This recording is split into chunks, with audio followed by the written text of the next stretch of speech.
कृष्णा, आप सभी को अपरा एकादशी की बहुत सारी शुभकामनाएं। जेठ मास के कृष्ण पक्ष में आने वाली अपरा एकादशी मनुष्य के सहस्त्रों पापों का तत्क्षण नाश कर देती है। ये एकादशी इतनी विशेष है जिसका पालन करके मनुष्य मरु के समान पापों से मुक्त हो सकता है। तो आइए इस एकादशी के उपलक्ष्य में हम उससे जुड़ी हुई पौराणिक कथा का श्रवण करते हैं। आइए आज की अपरा एकादशी व्रत कथा आरंभ करते हैं। युधिष्ठिर महाराज ने भगवान श्री कृष्ण से पूछा है, भगवान ज्येष्ठ मास के कृष्ण पक्ष में आने वाली एकादशी का क्या नाम है, इसका महात्म्य क्या है, इस एकादशी में कौन सी देवता की पूजा करनी चाहिए और इसका व्रत रखने की शास्त्रोक्त विधि क्या है। कृपया इन सब के विषय में आप अपने विस्तार से बताएं। तब भगवान श्री कृष्ण ने कहा है, हे राजन, ज्येष्ठ मास के कृष्ण पक्ष के एकादशी का नाम अपरा एकादशी है, क्योंकि यह अपार धन और पुण्य प्रदान करने वाली तथा सभी पापों का नाश करने वाली एकादशी है। इस दिन व्रत रखने वाले समस्त जीव संपूर्ण विश्व में प्रसिद्ध हो जाते हैं। अपरा एकादशी के व्रत का प्रभाव से हत्या, बुरी आत्माओं का प्रकोप, दूसरों का अपमान आदि से उत्पन्न हुए पाप भी नाश हो जाते हैं। इतना ही नहीं, इसे विश्व में कुछ ऐसे जघन्य पाप भी हैं, जैसे कि व्यभिचार करना, यानी कि प्राय स्त्री के साथ संग करना या स्त्रियों के लिए प्राय पुरुष के साथ संग करना, झूठी गवाही देना, झूठे वेदों का पाठ करना, झूठे शास्त्र बनाना। ऐसे पाप भी इस एकादशी व्रत का पालन करने से नष्ट हो जाते हैं। अपरा एकादशी के व्रत से लोगों को गुमराह करने, झूठे चिकित्सक ढोंग करना, लोगों को ठगना, ऐसे भयंकर पापों का भी नाश होता है। ऐसा माना जाता है कि जो भी क्षत्रिय युद्ध के मैदान में भाग जाते हैं वे नरक की अग्नि में गिरते हैं, लेकिन अपरा एकादशी पर उपवास का पालन करके उसे भी स्वर्ग प्राप्त हो सकता है। जो भी शिष्य गुरु से ज्ञान प्राप्त करने के बाद उस गुरु की आलोचना करते हैं वे नरक में जाते हैं। अपरा एकादशी के दिन उपवास करने से उन्हें भी स्वर्ग में स्थान प्राप्त करने का अवसर मिलता है। तीनों पुष्करों में स्नान करने से, कार्तिक महीने में स्नान करने से या फिर गंगा के किनारे पूर्वजों का पिंडदान करने से जो फल प्राप्त होता है वही फल अपरा एकादशी के दिन उपवास करने से भी प्राप्त होता है। सिंह राशि के जातकों को गुरुवार के दिन गोमती नदी में स्नान करने से, कुंभ पर्व के दौरान श्री केदारनाथ जी के दर्शन करने से, बद्रिका आश्रम में रहने से और सूर्य ग्रहण तथा चंद्र ग्रहण के दौरान कुरुक्षेत्र में स्नान करने से जो फल प्राप्त होते हैं वही फल अपरा एकादशी के व्रत से प्राप्त किए जा सकते हैं। अपरा एकादशी के व्रत का फल यज्ञ में हाथी, घोड़े या सोना दान करने के समान है। गाय और भूमि दान करने का फल भी अपरा एकादशी के व्रत के समान माना गया है। ये उपवास पाप के वृक्षों को काटने वाली एक तीक्ष्ण कुल्हाड़ी के समान है और पाप के अंधकार को दूर करने वाले उस तेजस्वी सूर्य के समान है जो मनुष्य के समस्त पाप कर्मों का नाश कर देता है। और इसलिए इस एकादशी को व्रत अवश्य धारण करना चाहिए। ये व्रत सभी व्रतों में श्रेष्ठ है। अपरा एकादशी के दिन भगवान श्री हरि की श्रद्धापूर्वक पूजा करनी चाहिए और इससे अनंत विष्णु लोक की प्राप्ति होती है। हे महाराज, मैंने समस्त प्राणियों के कल्याण हेतु आपको ये अपरा एकादशी की कथा सुनाई है। इसका श्रवण करने से या फिर इसको पढ़ने से भी समस्त पापों का नाश हो जाता है। अगर एक छोटी सी गलती से आपकी एकादशी का पूरा फल कम हो जाए तो ऐसा ना हो, इसलिए हर एकादशी को करें बिल्कुल सही तरीके से। 24 एकादशियों की संपूर्ण कथा और विधि। आइए अब इस उपलक्ष्य में हम एक और सुंदर पौराणिक कथा का श्रवण करते हैं। भगवान श्री कृष्ण द्वारा कंस का वध करने के बाद मथुरा में चारों ओर शांति फैल चुकी थी। भगवान श्री कृष्ण ने अपने माता पिता वसुदेव और माता देवकी को कारागार से मुक्त करवाया। उन्होंने कंस के पिता महाराज अग्रसेन को भी कारागार से मुक्त करवाया और उसके बाद उन्होंने उनका राज्य अभिषेक किया। अब फिर एक बार संपूर्ण मथुरा मंडल के राजा महाराज उग्रसेन बन चुके थे। कुछ समय बाद कृष्ण और बलराम का उपनयन संस्कार हुआ और उन्हें अभ्यास हेतु गुरु के आश्रम में भेजा गया। वैदिक संस्कारों का पालन करते हुए स्वयं भगवान श्री कृष्ण और बलराम जी सांपिदिनी मुनि के आश्रम में अभ्यास हेतु गए। वहाँ पर उन्होंने अनेक प्रकार की विद्याएं और कलाएं आत्मसात की। हालांकि भगवान को इन सब चीज़ों की आवश्यकता नहीं होती, क्योंकि वे स्वयं इन सब चीज़ों के स्रोत हैं। फिर भी मनुष्य को शिक्षा देने के लिए जब वे धरती पर आते हैं तो वे भी उन सभी वैदिक नियमों का पालन करते हैं जो आदर्श रूप से मनुष्य को करना चाहिए। इसी नियम अनुसार अब कृष्ण और बलराम सांदीपनि मुनि के गुरुकुल में रहते थे। वहाँ पर श्री कृष्ण का एक परम मित्र बना और उसका नाम था सुदामा।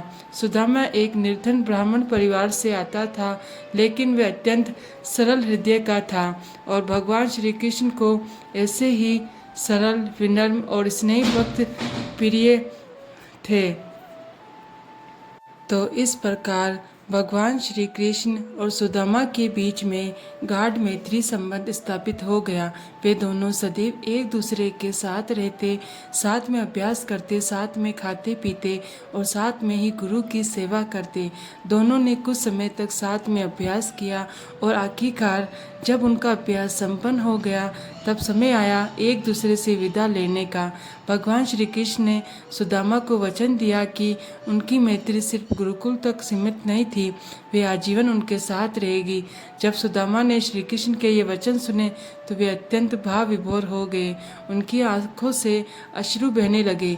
श्री कृष्ण का इतना प्रेम देखकर सुदामा ने उन्हें गले से लगा लिया और इस प्रकार इतने वर्षों की खट्टी मीठी यादें और प्रेम अपनेपन हृदय में धारण करके कृष्ण और सुदामा दोनों ही चल पड़े अपने अपने रास्ते पर।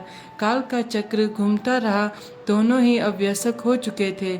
उन दोनों के अपने अपने परिवार बस चुके थे। श्री कृष्ण अब द्वारकाधीश बन चुके थे। उनका विशाल परिवार था, 16,108 रानियां और उन सबके 10 संतानें। यदुवंश की कीर्ति पका संपूर्ण विश्व में फैला रही थी। इस भूतल में कोई भी ऐसा नहीं था जो श्री कृष्ण को नहीं जानता था। लेकिन सुदामा कहाँ थे और किस अवस्था में थे, अब शायद श्री कृष्ण ही जानते थे। अभ्यास पूर्ण होने के बाद सुदामा वापस अपने घर आ गए थे।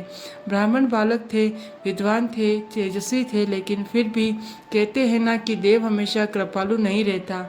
सुदामा को विरासत में निर्धनता मिली थी, इतनी निर्धनता कि भोजन के लिए अन्न का एक दाना भी नहीं था। वस्त्र और आवास की तो बात ही क्या करनी। उनका भी एक परिवार था जिसमें पत्नी थी, संतानें थी, लेकिन वे सब उस भाग्य के चंगुल में फंसे हुए थे, मजबूर, लाचार और निर्धन। अनेक प्रयासों के बाद भी सुदामा अपने परिवार के भरण पोषण हेतु पर्याप्त धन एकत्रित नहीं कर पाते थे। समय बहुत बदल चुका था, लेकिन एक चीज़ जो भी अभी नहीं बदली थी वो था सुदामा का श्री कृष्ण के प्रति प्रेम। वे जानते थे कि कृष्ण अब द्वारकाधीश बन चुके हैं, संपूर्ण ऐश्वर्यों के स्वामी, लेकिन उनके लिए वे मात्र उनके सखा थे। उनके जीवन का एक ही क्षण ऐसा नहीं था जब वे अपने परम मित्र कृष्ण को याद ना करते हो। उन्होंने अपने भाग्य को स्वीकार कर लिया था, लेकिन परिवार ऐसे कहाँ चलता है और परिवार की चिंता पत्नी को अधिक होती है। तो बस यही विचार करके सुदामा की पत्नी ने एक दिन सुदामा को ये सुझाव दिया, हे स्वामी, आपके मित्र तो स्वयं द्वारकाधीश हैं, आप उनके पास क्यों नहीं जाते? अगर आप उनसे बात करेंगे, याचना करेंगे तो वे अवश्य ही हमारी निर्धनता से हमें मुक्त करवा सकते हैं, हमारी दरिद्रता समाप्त हो सकती है। यह सुनकर सुदामा ने कहा, हे प्रिय, क्या मैं अपने मित्र के पास धन मांगने के लिए जाऊं? क्या मैं इतना निम्न हो चुका हूं? तब उनकी पत्नी ने कहा, नहीं स्वामी, यहाँ पर बात निम्नता की नहीं है, अपितु परिवार को बचाने के लिए उसके संरक्षण हेतु सहायता की है। आप ब्राह्मण हैं, वे राजा हैं, इस नाते से भी आप उनके पास दान मांगने के लिए जा सकते हैं। सुदामा ने फिर से प्रश्न किया, लेकिन मैं अपने मित्र के पास जाकर कैसे कुछ मांग सकता हूँ। तो उनकी चतुर पत्नी ने उत्तर दिया, अगर आप अपने मित्र से नहीं कहेंगे तो किन से मांगेंगे। और सुदामा के पास कोई उत्तर नहीं था। सर पर पारिवारिक जिम्मेदारी थी। उन्होंने अपनी पत्नी की बात मान ली और उन्होंने निर्णय लिया कि वे अपने मित्र कृष्ण से मिलने के लिए अवश्य जाएंगे, लेकिन खाली हाथ कैसे चले जाएं।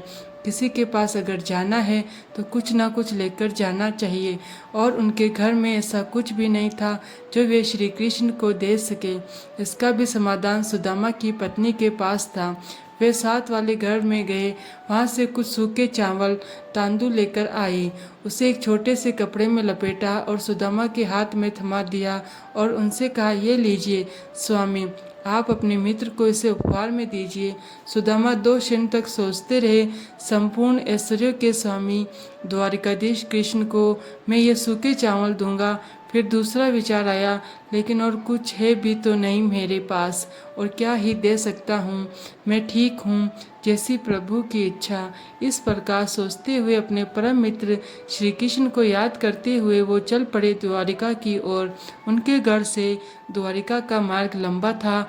मार्ग पर अनेक पत्थर, कंकर और कांटे थे, लेकिन उनके हृदय में श्री कृष्ण की यादें और उनका प्रेम था। इसलिए वे यात्रा कब पूर्ण हो गई पता भी नहीं चला। कृष्ण को याद करते करते धीरे धीरे सुदामा पहुंच गए श्री कृष्ण के पास। उनकी नगरी द्वारिका में नगरवासियों से द्वारिका के महल का पता पूछा और ढूंढते हुए धीरे धीरे करके वे उनके महल के बाहर जाकर खड़े रह गए। बाहर में द्वारपाल खड़े थे। द्वारपालों में जाकर सुदामा ने विनती करते हुए कहा, हे द्वारपालों, मैं श्री कृष्ण का मित्र हूँ, जाओ अंदर जाकर श्री कृष्ण कहो कि उनका मित्र, उनका सखा सुदामा ब्राह्मण आया है। यह सुनकर द्वारपाल हंसने लगे। उन्होंने कहा, अरे ओ ब्राह्मण, ये द्वारिकाधीश का महल है और तुम निर्धन फटे पुराने कपड़ों में आए हुए ब्राह्मण उनके सखा कैसे हो सकते हो? क्या तुम हमारा उपवास उड़ा रहे हो? तब सुदामा ने कहा, नहीं भाई, भाग्य ने मेरा उपवास पहले ही उड़ा दिया। एक बार जाकर बात तो करके आओ। द्वारपालों को इस गरीब ब्राह्मण पर दया आ गई और वे गए द्वारिकाधीश के पास, जहाँ पर द्वारिकाधीश अपनी रानियों के साथ बैठे हुए थे। प्रातःकाल का समय थे। राजसभा में जाने के लिए बस वे तैयार ही हो रहे थे और एक द्वारपाल ने आकर श्री कृष्ण को सूचना दी, प्रणाम प्रभु, आपसे मिलने के लिए कोई सुदामा ब्राह्मण आया है। वे अपने आप को आपका सखा कहता है। और जैसे ही सुदामा का नाम सुना, भगवान श्री कृष्ण के रोंगटे खड़े हो गए। उनके प्रत्येक रूम को कूपों से प्रेम छलकने लगा, आंखों से अश्रु वर्षा होने लगी। वे तुरंत खड़े हो गए। महारानी रुक्मणी के हाथ में उनका मुकुट था, वे वैसे के वैसे ही थमा रह गया। भगवान को अंग वस्त्र नीचे गिर गया। खुले पैर भगवान दौड़ पड़े अपने मित्र सुदामा को लेने के लिए। मार्ग में उनका पीताम्बर कहीं पैरों में फंस रहा था तो कहीं वे टकरा रहे थे द्वार के पास, लेकिन कृष्ण को कहाँ सुध-बुध थी। उन्हें तो केवल एक ही शब्द कान में गुंजायमान हो रहा था और वो था सुदामा। मेरा सुदामा आया है, मेरा परम मित्र सुदामा आया है। बस ये सोचते हुए भगवान भागे जा रहे थे, मानो कोई अमूल्य संपत्ति उन्हें मिल गई थी। महल की रानियां उन्हें देखकर अत्यंत आश्चर्यचकित रह गई। आज तक उन्होंने कभी अर्जुन के लिए या द्रौपदी के लिए भी भगवान को ऐसे दौड़ते हुए नहीं देखा था। और तो फिर आज कौन सा ऐसा विशेष अतिथि आया था जिसके लिए भगवान ना पैरों में चप्पल पहने, ना ही पूरे वस्त्र पहने और इस प्रकार पागलों की भांति भागे जा रहे थे। ये सब देखकर रानियां भी ये जानने के लिए उत्सुक हो गई कि आखिर कौन सा मित्र आया है, और वे भी बिना खबर किए जब तक रानियां सोच रही थी तब तक भगवान पहुंच चुके थे उनके महल के द्वार तक, जहाँ पर एक बूढ़ा सा ब्राह्मण खड़ा था। उसके कपड़े फटे हुए थे, पैरों में कांटे चुभे हुए थे, उसमें से खून निकल रहा था। उसके एक हाथ में लकड़ी थी, लेकिन आंखों में आंसू के साथ कृष्ण के लिए भर भर के प्रेम था, और वे था कृष्ण का प्रिय मित्र सुदामा। भगवान उसे देखते ही रह गए और जाकर सीधे से पहले उन्होंने उसे गले से लगा लिया। वर्षों से बिछड़े हुए इन दोनों परम मित्रों का आलिंगन संपूर्ण ब्रह्मांड देख रहा था और उनकी प्रेम वर्षा में भीग रहा था। दोनों ही मित्र एक दूसरे से आलिंगन करते हुए अपनेपन अश्रों से एक दूसरे को स्नान करवा रहे थे। कुछ समय बाद श्री कृष्ण ने सुदामा को कहा, अरे मित्र, तुम तो मुझे भूल ही गए थे, इतनी देर क्यों लगा दी आने में। सुदामा कुछ बोल नहीं पाए। क्या बोलते, संपूर्ण विश्व के स्वामी लक्ष्मी देवी जिनकी सेवा करती है, वो मुझ जैसे एक निर्धन गरीब ब्राह्मण से मिलने के लिए ऐसा प्रश्न पूछ रहे हैं, मानो वे मेरी ही प्रतीक्षा कर रहे थे। भगवान श्री कृष्ण सुदामा को अपने साथ उनके राजमहल में ले गए। वहां जाकर उन्होंने उसके चरण पखारे।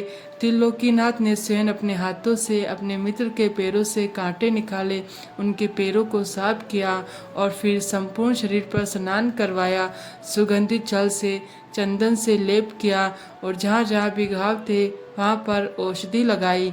एक अभिषेक भगवान श्री कृष्ण सुगंध युक्त जल से सुदामा के ऊपर कर रहे थे और दूसरा अभिषेक सुदामा की आंखों से हो रहा था। स्नान इत्यादि संपन्न करके नए वस्त्र परिधान करवा के भगवान सुदामा को हाथ पकड़कर लेकर आए, भोजनशाला में अपने पास बिठाया और रानियों को आदेश दिया कि 56 प्रकार के व्यंजन लाए जाएं।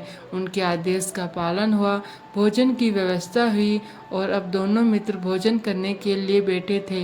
लेकिन भगवान को भूख कहाँ थी, वे तो आज खिलाना चाहते थे अपने मित्र को। वर्षों बाद मिले इस अवसर को वे जाने नहीं देना चाहते थे और इसलिए भगवान ने एक के बाद एक कोर उठाए और अपने मित्र को खिलाने लगे। सुदामा की आंखों से हो रही अश्रु वर्षा अभी भी बंद नहीं हुई थी। वे समझ नहीं पा रहे थे कि जगत के नाथ स्वामी होकर भी मुझ जैसे तुच्छ ब्राह्मण के लिए इनका इतना प्रेम, अपार करुणा कैसे। आखिर मैंने क्या किया उनके लिए? सिर्फ याद ही तो करता था मैं उनको, लेकिन भगवान के लिए इतना काफ़ी था। एक के बाद एक अनेक प्रकार के व्यंजन भगवान ने सुदामा को खिलाए अपने हाथों से और सुदामा ने अपने हाथों से कृष्ण को खिलाया। आज दोनों की भूख भोजन खा के नहीं मिटी थी, बल्कि एक दूसरे को खिला के मिटी थी और इस प्रकार दोनों मित्रों का आदान प्रदान चलता रहा। अंतपुर की सभी रानियां आश्चर्य से ये देखती रही।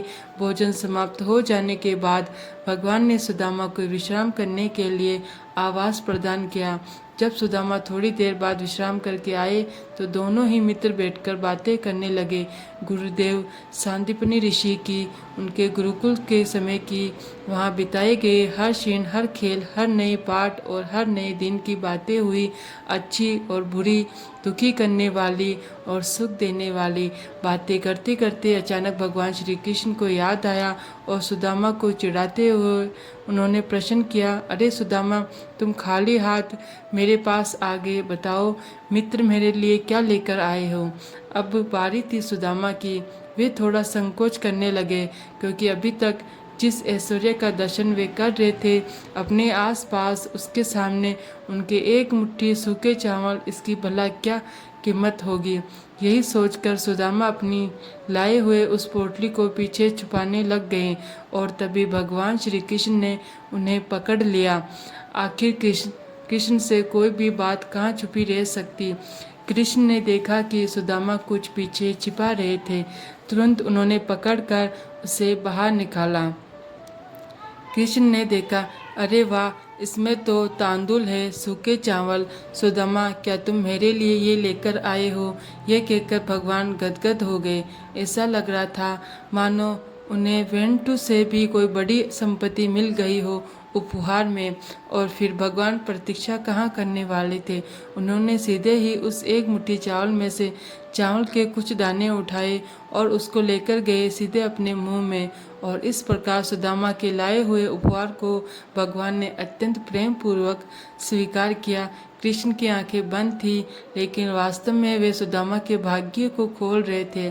श्री कृष्ण ने अपने वेंटू के ऐश्वर्य, संपत्ति, लक्ष्मी, धन धीरे धीरे देना आरंभ किया। उसके बाद दूसरी मुट्ठी खाई। भगवान ने देवी रुक्मिणी सामने खड़ी रहकर देख रही थी। भगवान श्री कृष्ण को चावल खाते हुए और अपने वेंटू की संपत्ति को जाते हुए।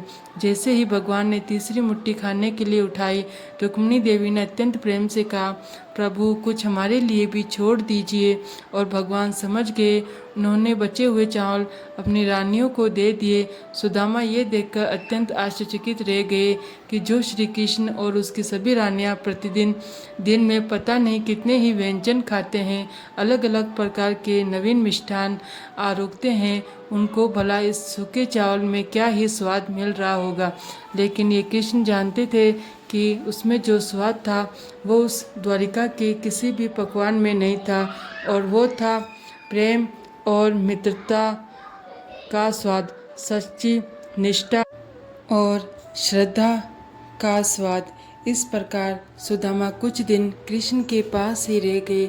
समय बीतता जा रहा था और एक दिन सुदामा ने श्री कृष्ण से कहा, मित्र, अब बहुत दिन हो गए, अब मुझे जाने की आज्ञा दो, अब मुझे अपने परिवार के पास जाना चाहिए। श्री कृष्ण ने भी उन्हें रोकने का प्रयास किया, लेकिन सुदामा की हट के सामने श्री कृष्ण ने कुछ नहीं कहा। ना चाहते हुए भी उन्होंने सुदामा को जाने की आज्ञा दी, अपने मित्र को अंतिम बार गले से लगाया और फिर एक बार सुदामा चल पड़े अपने पुराने जीवन में, अपने परिवार के पास। मार्ग में जाते हुए सुदामा सोच रहे थे कि आखिर उन्होंने ऐसा कौन सा पुण्य कर्म किया होगा जो कृष्ण उनके मित्र बने। इतने वर्षों तक कृष्ण ने इस मित्रता को याद रखा और इतना प्रेम और सम्मान दिया। बस यही सोचकर वे गदगद होते जा रहे थे। अब घर नज़दीक आ रहा था और अचानक उन्हें याद आया, अरे मैं तो कृष्ण से कुछ मांगने के लिए गया था, लेकिन मैं कुछ बात ही नहीं कर पाया उसके समक्ष। अब घर जाकर पत्नी पूछेगी कि क्या लेकर आए हो, तो मैं क्या जवाब दूंगा? ना तो मैंने कृष्ण से कुछ मांगा और ना ही कृष्ण ने मुझे कुछ दिया।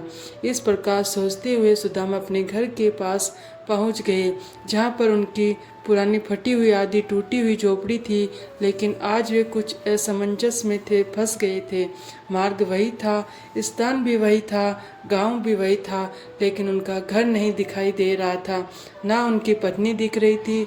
उसकी वजह पर अचानक ये बहुत बड़ा महल कहाँ से आ गया? सुदामा को लग रहा था शायद श्री कृष्ण को याद करते करते वे किसी और जगह पर आ गए थे, इसलिए वे पीछे मुड़ने लगे और वापस जाने लगे। और तभी से पीछे से उनकी पत्नी की आवाज़ आई, स्वामी कहाँ जा रहे हैं?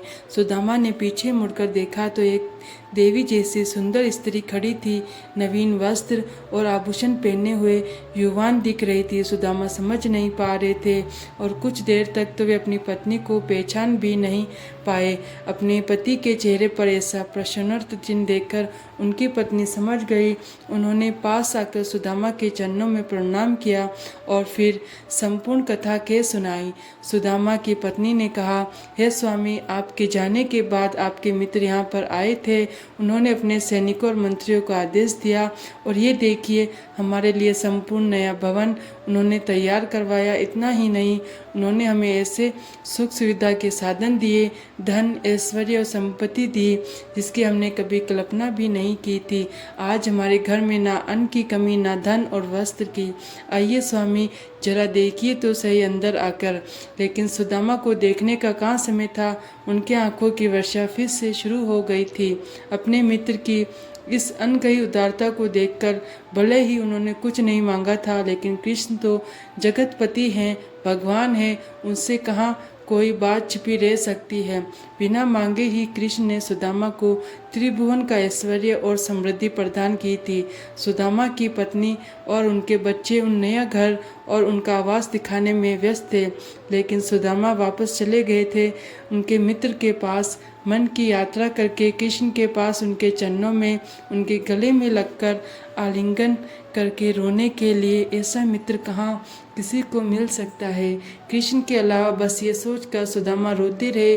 और उस दिन संध्या हो गई, जब हम बिना किसी स्वार्थ के अपनी इच्छा के भगवान की शुद्ध भक्ति में, प्रेम में, सेवा में संलग्न होते हैं। हमें आशा है कि आज की कथा आपको अच्छी लगी होगी। इस कथा के विषय में आपके प्रतिभाव नीचे कमेंट बॉक्स में लिखकर ज़रूर बताइएगा। आप